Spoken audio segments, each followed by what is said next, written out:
অভিষেকের প্রথম দিনে স্কালোনির শীর্ষ দেখিয়ে দিলেন আর্জেন্টিনার প্রতিভার ভান্ডার কতটা সমৃদ্ধ। মেসি নেই, আর সে কারণে ম্যাচ শুরুর আগে সবচেয়ে বড় প্রশ্ন ছিল আর্জেন্টিনা কি মেসিকে ছাড়াও একই রকম ভয়ঙ্কর, নাকি বিশ্ব চ্যাম্পিয়ন দলটাও শেষ পর্যন্ত একজন ফুটবলারের ওপরেই নির্ভরশীল। মাঠের উত্তর দিতে আর্জেন্টিনার সময় লাগলো মাত্র 19 মিনিট। ফ্রি কিক থেকে দুর্দান্ত এক গোল করে অভিষেক ম্যাচে জিওভানি লো সেলসো যেন পুরো বিশ্বকে জানিয়ে দিলেন এটা শুধু মেসির দল নয়, এটা চ্যাম্পিয়নদের দল।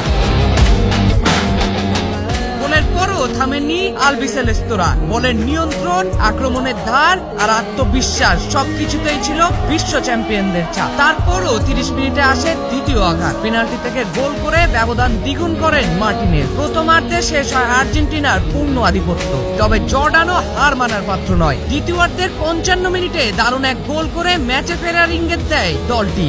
স্কোর লাইন তখন 2-1। ম্যাচে উত্তেজনা বাড়ছে, আর ঠিক তখনই 60 মিনিটে মাঠে নামলেন লিওনেল মেসি। স্টেডিয়ামের পরিবেশ বদলে গেল মুহূর্তেই। দর্শকদের অপেক্ষা ছিল একটাই, জাদুকর কি আজও কিছু দেখাবেন? উত্তর এলো 79 মিনিটে। ফ্রি কিক থেকে অবিশ্বাস্য এক গোল। বল জালে জড়াতে উচ্ছ্বাসে ফেটে পড়ে পুরো স্টেডিয়াম। গ্যালারিতে আনন্দে ভেসে যান আন্তোনেলা রোকুজ্জো ও মেসির সন্তানেরা।